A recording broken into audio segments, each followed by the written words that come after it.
Bien, donc sur ce premier projet, vous avez donc la maquette qui est ici, implantation, gaine et bouche VMC étudiant, donc vous l'ouvrez. Elle est déjà avec un gabarit génie climatique, donc vous n'avez pas besoin d'aller choisir un gabarit.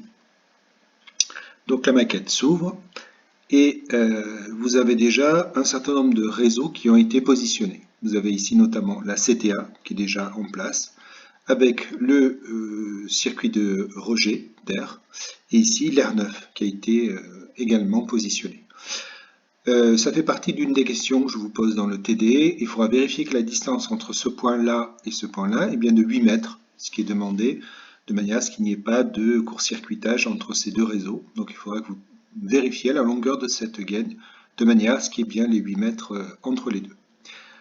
Tant que nous sommes ici, vous allez voir que sur cette CTA, je peux aller voir par exemple sur une vue de droite. Voilà, elle est positionnée sur le toit. Vous voyez que les sorties ne sont pas à la même hauteur, donc il a fallu faire ici un petit casse pour y arriver.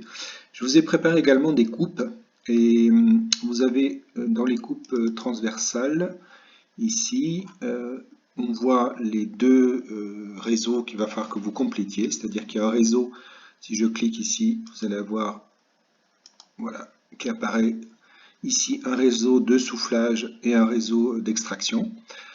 Donc si vous cliquez sur les petits points ici, il va vous proposer de connecter. Alors là, bon, il ne comprend pas ce que je veux faire, je ne suis peut-être pas sur la bonne vue, il vaudrait mieux que vous travailler sur une vue longitudinale pour faire ça. Et si je clique ici, là il va vous proposer de tracer une gaine, et cette gaine, donc, c'est la gaine d'extraction.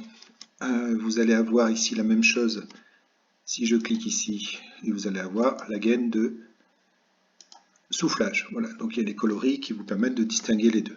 Voilà. Alors, ces deux gaines, il va falloir qu'elles alimentent un réseau de bouches qui va être situé au niveau 0.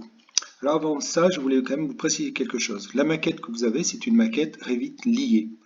Liée, ça veut dire que si vous allez dans Insérer ici, normalement, il aurait fallu que je lie la maquette Revit que vous aviez déjà faite, la maquette architecture. Et là, moi, je l'ai déjà fait.